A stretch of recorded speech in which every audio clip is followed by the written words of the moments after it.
Are you ready to break free from the doubts and limits holding you back? Welcome to Embrace Your Value, where therapy meets coaching to help you unlock your true worth and take control of your life. Hi, I'm Kristen, a trauma therapist dedicated to helping you heal, break old patterns, and reclaim your power. And I'm Jen, your support coach, here to show you how to set fierce boundaries, embrace self-compassion, and step boldly into the life you deserve. So, whether you're stuck in self doubt or feeling lost, know this: your value isn't up for negotiation. It's time to own it. Every week, we tackle real issues that challenge, inspire, and empower you to live with purpose and confidence.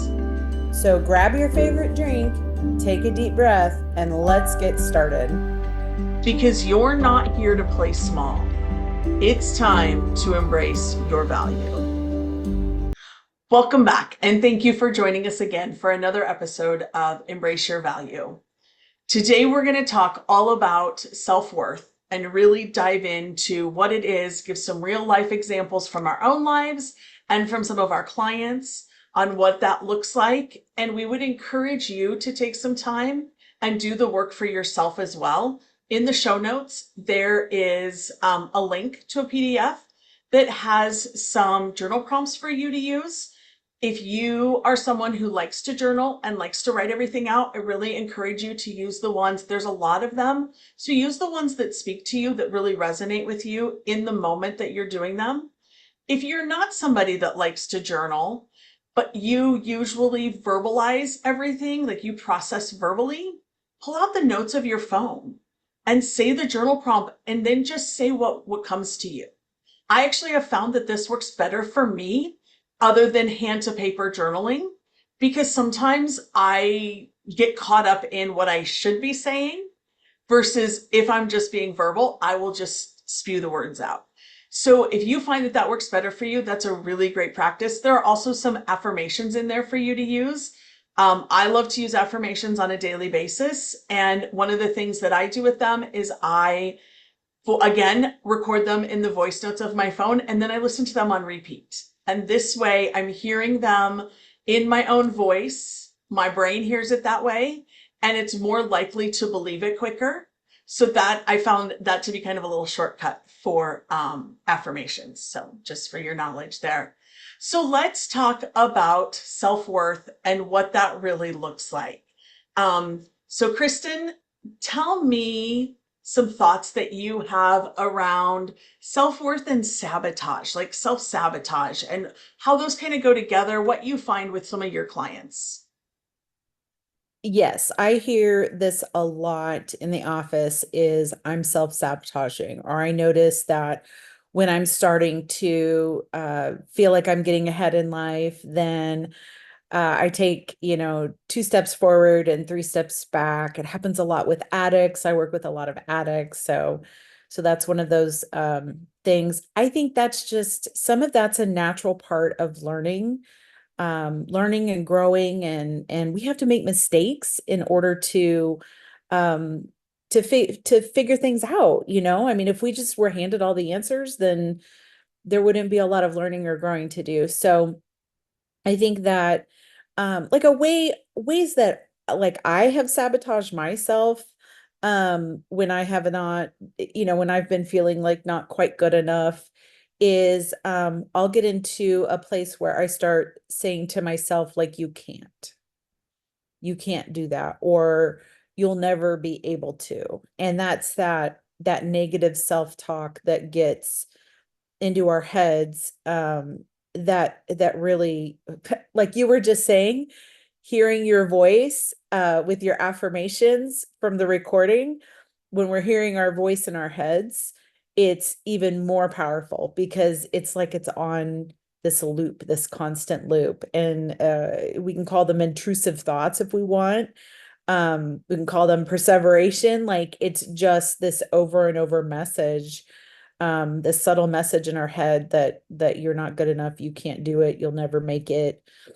I'll find that when I'm starting to feel when I'm starting to slip into a little bit of a like a downward feeling, a down feeling, then I might start doubting myself and asking myself questions like, are you really gonna be able to do this? Are you, and I'm getting ready to start my own practice. And so this is kind of a big thing for me right now. So I've had to do a lot of countering to some of that self-talk is, all right, now you have to do this on your own. You don't have anybody holding your hand anymore. Um, and so that's one of those things I need to counter. Absolutely. And I love that. And so when you say counter, and I know you gave just a little example there, but like, how would you coach your clients into finding ways that they can counter those negative thoughts, that self-sabotage? What would they do? What are some practical tips we can give our listeners? Yeah, and we do this in session a lot. It's really there's like and oh I'll give these to you so put them in the session notes. Is there's a whole list I have of just challenging those negative thoughts. And it's like, what's the evidence for this? What would happen if I changed my thinking? What would happen if I thought the same way? And it's just really just a series of questions that you can literally just ask yourself. And I do believe, just like these journal prompts, it's better to write them down or to speak them out, because when we do things in our head, only in our head, we can talk ourselves out of a lot of things. So I would say the counter is really just my challenging your negative self-talk questions. And it's mostly looking for evidence for, why do I think this is true? Why do I think this isn't true? Um, so that's what we do in session. Like literally, I'm asking them those questions. Yeah, and I love the finding the evidence. I use that a lot with my clients, is in asking them, is this really true? Do you know that this is the truth? And then just finding the evidence. And a lot of times I encourage them too to find the evidence that what they're saying is false. I'm like, don't find the true evidence, go find the false evidence. Prove Yeah. it. Prove it to yourself and do it. Yeah, I absolutely love that. I can't tell you how much it works for you when it's positive to either write things down or speak them out versus getting out of your own head. You let that ego inside your head and he just runs rampant and he's going to tell you all sorts of weird things that don't even matter to your situation. But when you write it down or you speak it out, it's different. It's just a different brain function, and I really love that. So yes, absolutely. Yeah, so I was just, while we're thinking about this, what are some specific, I gave you one of mine. So what are some specific experiences from your past that have caused you to doubt any of your self-worth? Oh gosh, I have a ton of them. I have a ton of them. I am a woman. No, and I don't mean that like, but it just seems like that seems to be the case. Um, yeah, I have, I mean, a lot of mine stem from childhood. And they stem from just not ever feeling good enough. Somebody says, like, you have a childhood friend that says, oh, well, that's not very smart of you, or you're not very smart, or you don't do things the way I do them. And kids don't understand that, but we carry all of that with us.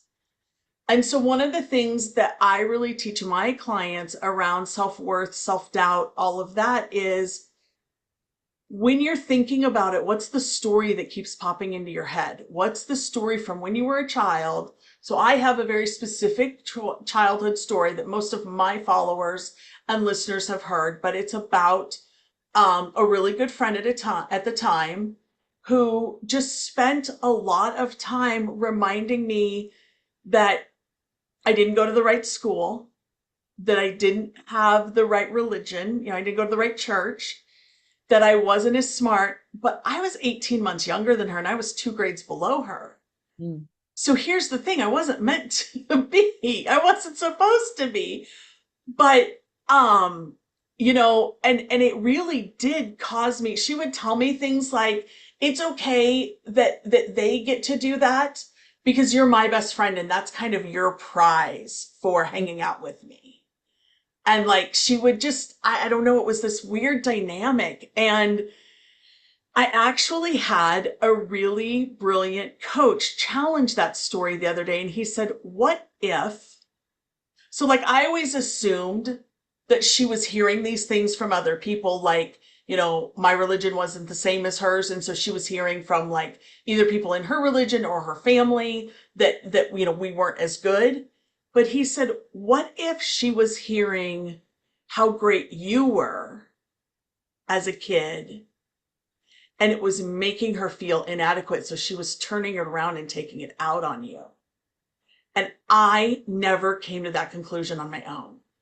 Yeah. When he pointed that out, it shifted everything around my self worth and my self doubt, even at this age, even now, being a coach and knowing the things that I know, it shifted everything because it added a whole nother layer of grace and empathy to our story and from me to her.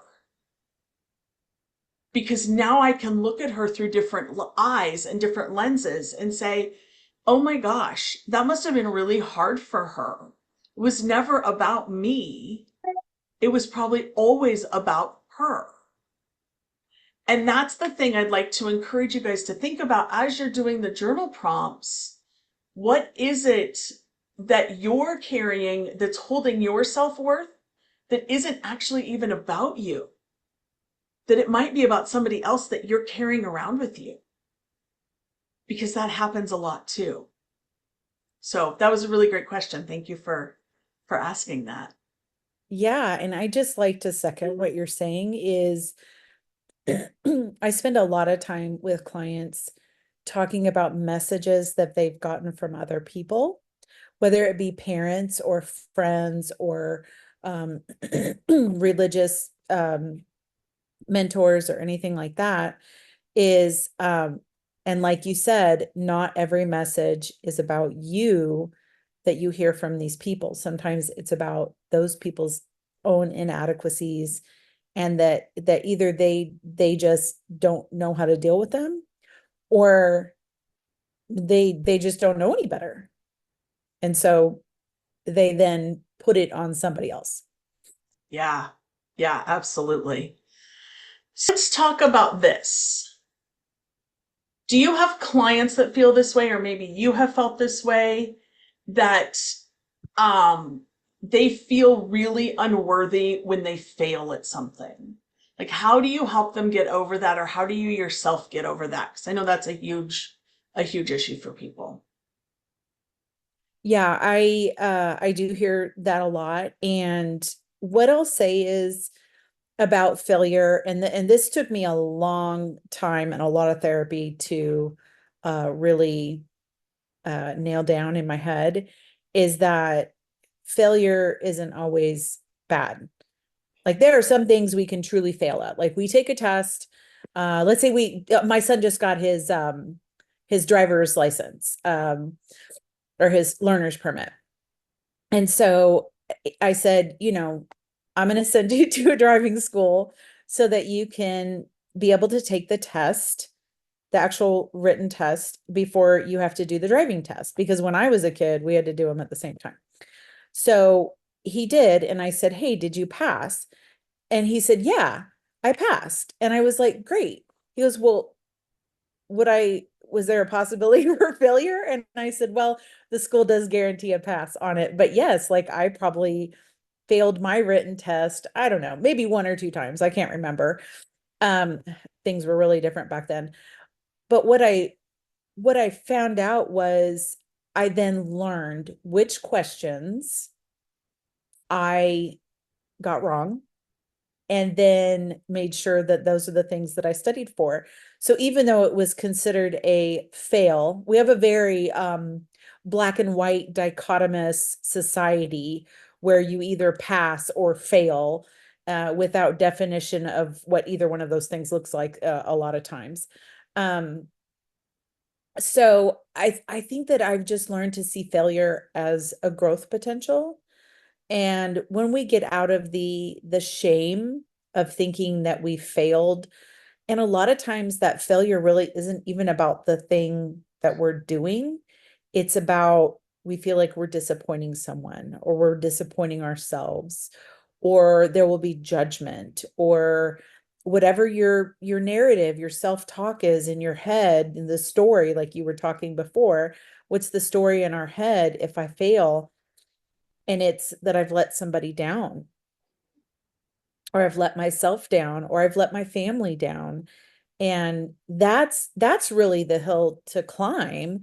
Isn't it isn't the failing, it's the actual story behind why the failure becomes a negative. Oh, I love that. And I love that you said it that way. It isn't the failing. It's what's behind it. And I always tell my clients we don't use the word failure. Like I took that out of my vocabulary. And the only way you can fail is if you stop trying. Right. And so I always tell them, you brought it in. There's always a lesson in there and it's room for growth. And so, yeah, absolutely. I love that so much. That's really important, and I think that's great for you guys to take, our listeners to take with you, because failure just isn't what society wants you to think it is. It's really what you get out of it. Yeah. And so I've got a question for you following Yeah, that is when you make a mistake. Now there's a big difference between making a mistake and failure. So when you yourself or your clients make a mistake, how do you teach yourself or teach your clients how to change that inner dialogue? that is a good one. And honestly, I think that all comes back to being able to give yourself some grace. And you kind of just said it too with the fear of judgment, but one of the things that I bring in all the time, and my clients could tell you this, that I'm always, are you having enough grace with yourself? Are you having enough grace with other people? I find this sometimes too with my dear husband. There are times that I'm just go, go, go and doing my thing. And all of a sudden I realize that he's dropped the ball on something, not intentionally. He just has. And my first instinct is, what the hell? What are you doing? And then I'm like, wait, wait, wait, wait, slow down. It's fixable. Everything is fixable. If you guys Good. haven't heard, I think her name's Marie Forleo. She has a phrase that says everything is figure outable. Everything is also fixable. There is nothing that I can think of off the top of my head besides death that you can't change, that you can't fix, that you can't work towards making better. Yeah, it might take more work, but there's always a lesson in it. So, what's the lesson you need to learn out of it? I ask that a lot. And I ask it of myself a lot. What's the lesson I'm supposed to learn here? Why am I doing this? Why am I on this path? Where can I go next? What am I doing? So I think between failures and mistakes, it's all about having some grace and some ease with yourself and with others. And I really try to do that with myself. I will tell you, if you met me 5 years ago, I would beat myself up literally and figuratively over every single mistake I ever made. And I would do it for years on end. And when I figured out how to give myself grace and to be easy with myself and to just be gentle, it changed who I am as a person. And it changed how I view myself, which is a huge key for your self worth. If you view yourself as worthless and no good, you're never going to have any self worth. But if you can love yourself for who you are and where you are, I think that's the other thing that I always tell clients: meet people where they're at. And that includes yourself. If you're not where you want to be, it is okay. Meet yourself where you are and start working those steps. Start making that progress happen. And know that when you're making progress happen, there's always going to be setbacks, slides, mistakes, failures, whatever you want to call it. And just have some grace with yourself and learn the lesson and then move forward. Yeah, no, I totally agree with that. I think just giving yourself grace, and I use the exact same words with clients. I'm like, just give yourself a little grace. We all, it takes time. We all go through some difficult stuff. This too shall pass. They seem like catchphrases, but I have a sign in my office that says that everything will be better tomorrow. So Yes. just let yourself wake up the next day and just start new, you know? Yeah. Yeah, that's it. And you can always start new at any time. It doesn't even have to be a next day. You can Sure. take 5 minutes and do some deep breathing and say, I'm going to start new, and this is where I'm going to start from. And yeah, I love that so much. So let's take this to a different level. And let me ask you, where do you find that you or your clients hide from others out of a fear of not being accepted? Yeah, that is a great question. And like you, had you talked to me probably 15 years ago, I'm older than you, so it's fine. Um, probably 15 years ago, um, the thought of not being accepted, or what the opposite of that would be some sort of rejection, was absolutely a like would have killed me. Like would have absolutely changed how I thought about myself. I have done so much evolution, going through therapy, going to school to become a therapist. Like you have to do a lot of inner work when you're doing that. And now I would say I've swung almost, some people might say too far the other way. Um, which is I just really have gotten to the point where if you don't like me or you don't accept me, or that's not my problem, that's your problem, right? That's something about you that maybe is reflected from me that you don't like, or maybe you don't, confident people intimidate you. I would say my confidence, I've definitely had people say like your confidence level is kind of off the chart. And I'm like, well, but you don't know all of the story, right?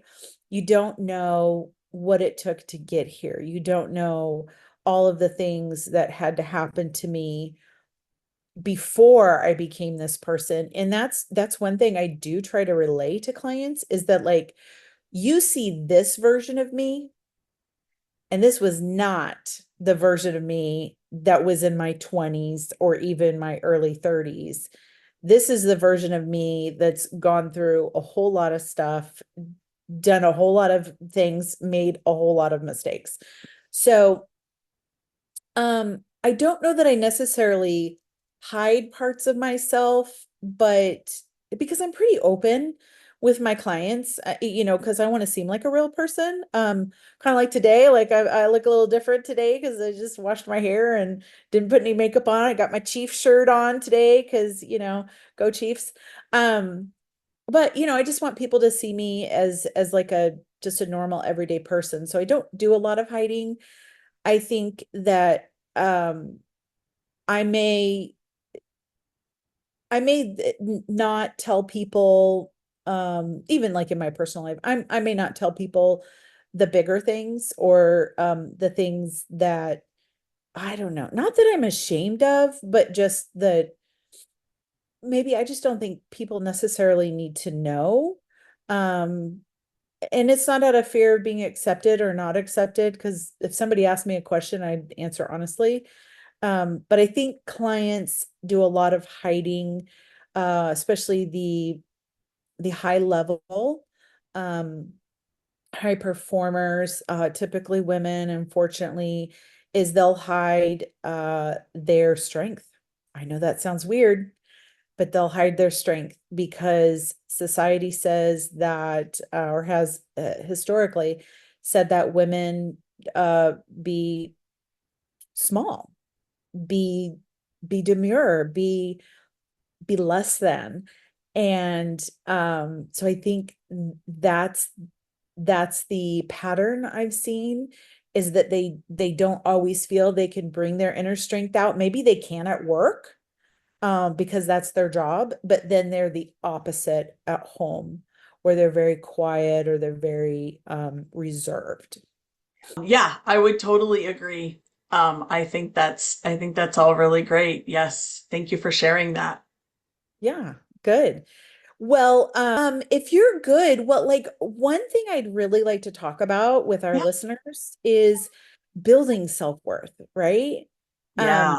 How do we do that? So, I think you spoke to this in the very beginning, and maybe it's just a refresher, but just some self-compassion in moments of doubt or difficulty. Tell me what your experience is with that, with some of Yeah. I mean, yourself I or your think it client. goes back to giving yourself the grace and the ease, but also there are tools you can use. You can use things like positive affirmations. Speaking kinder words to yourself is going to, number one, make you a kinder person to other people, but also to yourself, which is going to make you feel better. I think the other thing to keep in mind is it does take some practice. And it's okay to practice it. You can, one of the things I always encourage my clients to do, especially when I have a new client that comes in and I know she's lacking with self-worth or different things, is I encourage her to practice in front of the mirror. Speak to yourself eye to eye. And one of the big things I encourage her to do is to tell herself that she loves herself. Mhm. A lot of times we find that we're easy to tell everybody else, we're not easy to tell ourselves. And if you can't look in the mirror and tell yourself you love yourself and mean it and believe it and know it, you probably are struggling with self worth in some capacity. You might have a few things figured out, but there's definitely something there. So that's a big one. If you don't do that or you've never done that, I would encourage you to try it. I will tell you it took me about 5 times to not like sob as I did it. But I think on the sixth time I did it and I was like, okay, I like this feeling. I can handle this. But there's definitely work there and it's not always easy, but it's definitely really valuable and worthwhile to do the work. But this is the other thing. And, I didn't really plan to bring boundaries into this, but I think I bring boundaries into everything if you ask my clients. But that's what I tell them to do too when they're trying to set a boundary with someone and they're really anxious about it. I Mhm. tell them to go to the mirror and practice it in the mirror. Practice it until you can say it without quivering, without almost coming to tears, and without feeling like you're going to throw up. And when you can do that, then you can pull it out of your back pocket when the time comes and you can use it and say it with power and meaning behind it. And so I think, using your affirmations, speaking kindly to yourself, just combating that negative self talk, looking and using the mirror and talking to yourself. I think those things all build self confidence and self worth. And I think they're great ways and great tools to always have in your toolkit. Good. Great advice. I love that. All the same things that I talk to people about. It's so wonderful how we're always on the same page, Jen. It is. And it's, people always say to me, well, you're so much different than a therapist. And I always say back, then you haven't had the right therapist. And I Right. do. That is always my reply because I had an amazing therapist or counselor when I got divorced. And she helped me so much. And I'm still ever grateful for her. And I just know that if you're not getting these kinds of answers from whoever you're working with, you're not working with the right people. And coaching can very much um, accentuate and mirror and help with therapy. Like I've had clients that are doing therapy work and coaching and they love the fact that we bring it together and really combine it for them and it just works so well. So, yeah, that's why I was so excited when you wanted to do this podcast because I was like, yes, this is just exactly what I had been asking for and I didn't know I was even asking for it. So, I love that. Sometimes we're given things and we don't even know why and until it comes to Ah, fruition. I think that was our situation, Jen. I agree. yeah, absolutely. Absolutely. So like I said, these are down in your show notes. There's lots of information for you to grab. Use what works for you. If you find questions that don't work for you, it's okay. you have them to use at any time.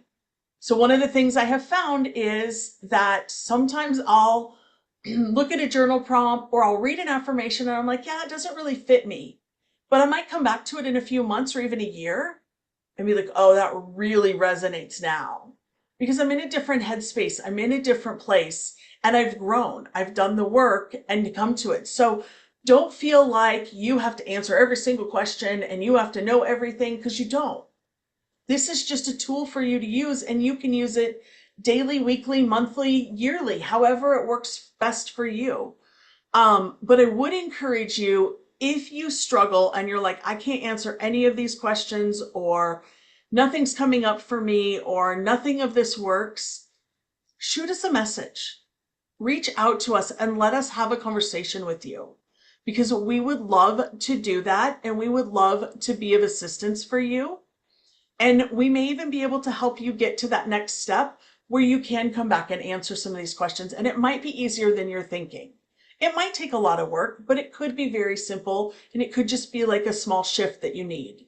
So if you're struggling there, please come back to us, because we would love to be of assistance for you. Yeah, I agree, Jen. I would love to hear from some listeners. And I think people just sometimes make things more complicated than they need to be, and they don't give themselves permission to just let things flow and be free. And that's why I love your idea of speaking your journal instead of writing it down. You found that works for you, and that's something I suggest to clients as well. Yeah, I love that. Thank you guys for joining us again, and we look forward to chatting with you again next week. Talk to you next time. Thank you for being here with us today. If today's episode hit home, don't just keep it to yourself. Subscribe, leave us a review, and share this episode with someone who needs to hear it, because everyone deserves to know their worth. Next week, we're diving even deeper with more insights and tools to help you break free from limitations and live authentically. Until then, keep raising your standards, owning your worth, and embracing your value.